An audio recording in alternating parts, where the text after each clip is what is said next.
Буллинг дегеніміз не және одан баланы қалай қорғай аламыз? Сәлем достар, сіздермен бірге тән саулығы арнасы. Каналыма тіркеліп, қоңырау белгісін басуды ұмытпаңыздар. Қазақстанда әрбір үшінші жасөспірім құрдастарының тарапынан қысымға ұшырап, буллингтің құрбанына айналады. Ең сорақысы мұның арты өліммен аяқталуы да мүмкін. Жеткіншектердің арасындағы буллингтің қалай алдын алуға болады? Ағылшын тілінен аударғанда буллинг кемсіту, келемеждеу, қорлау деген мағынаны білдіреді. Қарапайым тілмен айтқанда, буллинг дегеніміз адамның өзгеге күш көрсетуі, қорлауы. Психолог буллингтің кез келген түрі қауіпті екенін айтады. Маманның сөзінше, қазіргі уақытта әлеуметтік желілер мен технологиялардың жаңа деңгейге шығуы балалар арасындағы буллингті де жаңа деңгейге көтерген. Буллинг көп жағдайда физикалық қысымнан ғана тұрмайды. Көбінесе психологиялық шабуыл, қорлау, жаман сөздер айту, келемеждеу, өсек пен өтірік сөз тарату және шеттетуден тұрады. Әсіресе соңғысы балалардың өз ортасынан алшақтап, жалғыздықтан суицидке баруына әсер етеді, дейді ол. Балалардың арасындағы буллинг бұрыннан бар нәрсе. Тек қазіргі уақытта телефонға түсіріп алу, оны таратып жіберу секілді әрекеттер бұл мәселені одан беттер өршітіп жіберді. Сонымен қатар, қазір буллингтің физикалық түріне қарағанда психологиялық шабуылы көбірек байқалады. Балалар арасындағы суицидтің көп белең алып келуі де осыған байланысты. Алайда біз бұдан физикалық буллингке қарағанда оның психологиялық түрі қауіпті болады деп айта алмаймыз. Бұлардың екеуі де қауіпті. Мысалы, физикалық шабуыл кезінде қудалауға ұшыраған баланы итеріп жіберіп, немесе ауыр соққы жасаса, психологиялық түрінде баланы шеттету, мазақтау, күлкіге айналдыру болады. Мұның барлығы да ақыл-есі қатпаған жасөспірімдерге ауыр әсер етеді, дейді психолог. Психолог мектептегі буллинг көбінесе бастауыш және орта сыныптарда кездесетінін айтады. Сөзінше 10-11 сыныптарда ми құрылымдарының жетілу процестерінің және жасөспірімдердің өзін-өзі реттеу қабілетінің аясында мұндай мәселелер бірте-бірте жойылады. Басталған буллингті тоқтату өте қиын, оның қатысушылары да көп болады. Мәселен, буллер қудалауды ойлап тауып, оны жүзеге асырады. Бақылаушылар олар даудан алшақ жүреді, бірақ болып жатқан жағдайға жақтау немесе қарсылық реакциясын білдіреді. Соңғысы құрбан болған бала. Психологияда тіпті бақылаушының жарақаты деген термин бар. Көп жағдайда балалар үздіксіз зорлық-зомбылықтың куәгері болу тәжірибесін өз бетімен жеңе алмайды. Яғни буллинг тек құрбан болған баланың ғана емес, үнсіз бақылаушы баланың да психикалық денсаулығына зиян келтіреді деп түсіндіреді маман. Психолог буллингке баратын балалардың да психологиялық ерекшеліктеріне мән беру қажет деп санайды. Өйткені отбасының әл-ауқатына, ата-анасының қамқорлығына және даму деңгейіне қарамастан кез келген бала қорлаудың құрбаны болуы мүмкін. Агрессия олардың балаларына қарсы бағытталмағанын көрсе де, ересектердің мұндай мәселелерді бақылауда ұстауы маңызды, дейді ол. Көп жағдайда ата-анасы ажырасып кеткен, болмаса бақылаудан шығып қалған балалар агрессияға бір табан жақын болады. Олар өздерінің басқалардан төмен екенін байқатпау үшін, сол секілді әкесінің жоқ екені туралы сұрақ туындамас үшін бейсаналық инстинкті бойынша қудалау әрекеттеріне барады. Егер бала буллингтің құрбаны болып, бірақ өзі мұны айтпаса, оны мынадай физикалық және психологиялық белгілерінен байқай аламыз. Олар ауру белгілері, мектепке баруға зауқы болмайды, яки мектепке кеттім деп басқа жерде жүреді. Алаңдаушылық пен уайым, сөйлеуге зауқы болмайды және көбінесе оңашаланып жүреді деп жалғады психолог. Психолог мектептегі буллингтің барлық балалар үшін жағымсыз салдарға алып келетінін жеткізді.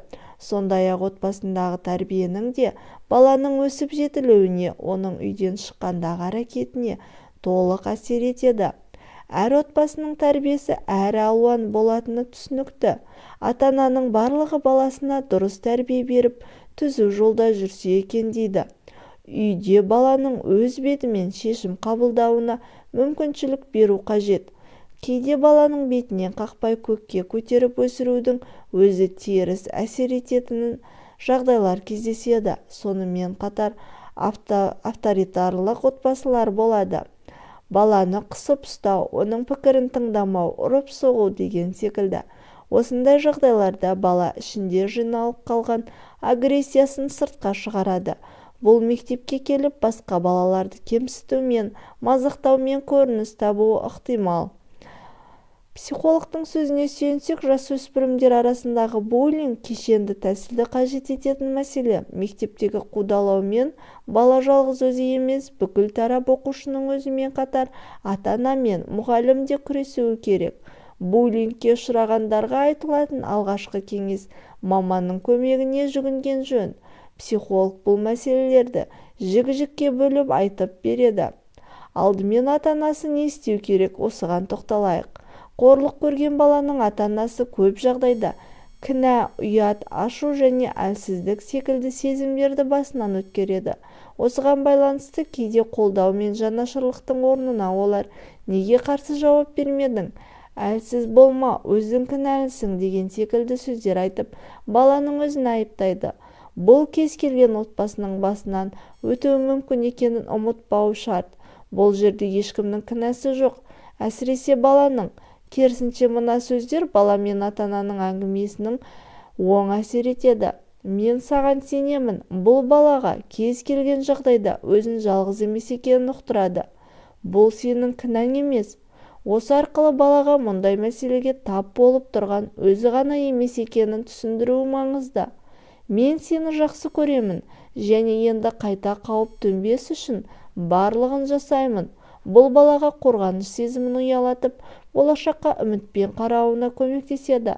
Балаңыз кез келген жағдайда көмек сұрауға дайын болатындай, әрқашан сенімді қарым-қатынас орнатыңыз. Мектептегі және сыныптағы буллингпен күрес мәселесі бұл да үлкен тақырып. Мұғалімдер әсіресе балалардың ата-анасымен тығыз байланыста болуы керек. Өйткені көбінесе ата-анасы баласының сыртқа шыққандағы мінез-құлқынан хабары болмай қалады. Содан соң сыныпта ортақ жағымды атмосфера қалыптастыру маңызды. Бұзақылыққа баратын балаларды сынып арқылы тәрбиелеу секілді. Басқа мектепке ауысу кез келген жағдайда балаға көмегін бере бермейді. Себебі қудалау жалғасуы мүмкін. Жасөспірім өзінің жасына байланысты буллингтен өзін қорғап қала алмайды. Бұл үлкендердің жұмысы. Дегенмен мұндай мәселелердің алдын алу үшін ересектер балаларға түсіндіруі керек негізгі мәселелер бар. Өз сенімін артатын үлкендерге болып жатқан қысым туралы айту. Қудалауға қатыгездікпен жауап берем деп үміттену дұрыс емес. Бұл тағы да басқа мәселелерді тудыруы мүмкін. Егер буллингтің куәгері болған жағдайда, оны назардан тыс қалдырмауды үйрету. Психолог мектеп кезінде үнемі қудалауға ұшыраған баланың өз-өзін көрсетуі, көшбасшылық қабілеттері мен өзіне сенімділігі төмен болатынын айтады. Мектеп табалдырығынан басталған буллинг баланы ержеткен шағында да ізінен еріп жүруі мүмкін дейді ол. Буллингке ұшыраған балаға дер кезінде көмек қолын созбаса, ол үнемі біреуден көмек күтіп арқа сүйеп қалады. Үлкейгенде қолына билік түсетін болса, бала кезінен қалып қойған агрессиясын айналасындағыларға көрсетеді. Жан-жағындағыларға ұрсып, күш көрсетіп жүрген адамдарды психологияда жастайынан жараланған жан ретінде қарастырады. Психолог сонымен қатар балалар арасындағы кибербуллинг мәселесіне де тоқталды. Маман балалардың өміріне түрлі гаджеттер мен ойындардың араласып кетуі оларға қарсы көрсеткіштердің болатынын айтады. Балалардың 80% телефон мен компьютерге тәуелді болып қалған. көп жағдайда ойынға беріліп кеткен балалар виртуальды әлемді шынайы өмірмен шатастырып алады да суицид пен басқа да әрекеттер оларға оңай болып көрінеді. Жоғарыда айтқанымыздай, санасы қатаймаған балалар мұны жетіне түсіне алмайды. Сонымен қоса, суицид туралы оқиғаларды балалардың көбіне шектеу қою қажет. Себебі мұны көрген баланың кейбірінің батылдығы оянып, кейбірінің қызығушылығы оянып, осындай әрекетке барып жатады. Себебі балалардың психологиясы әртүрлі болатынын айттық. Осы себепті олар ақпаратты да әртүрлі қабылдайды. Психолог балалар арасындағы буллингті мүлдем жою мүмкін емес екенін айтады. Бірақ алдын алу шаралары арқылы оны азайта аламыз, дейді маман. Еліміздегі мектептегі буллинг мәселесі балалар арасында қалыпты жағдай секілді болып қалған. Алайда бұл олай емес. Бұл мәселемен кешенді күрес жүргізу қажет. Бұл ретте Еуропа елдеріндегі мектеп тәрбиесін зерттеп, керек жағын алғанымызда абзал. Мәселен, еуропалық мектептерде балалардың киім үлгісіне еркіндік берілген. Сол секілді жасөспірімдермен жастайынан ашық әңгімелесіп, диалог орната алатын. Бізде керісінше, бала ішіндегіні айтудан жасқанатын кездер аз емес. Осының барлығы бұл мәселені шешуді қиындатып жібереді. Біз буллингті түбегейлі жойып жібере алмаймыз. Бұл бұрын болған, қазір де қайталанады. Тек осыған өзіміз дайын болып, балалар арасындағы қудалау мен қысымды азайта аламыз.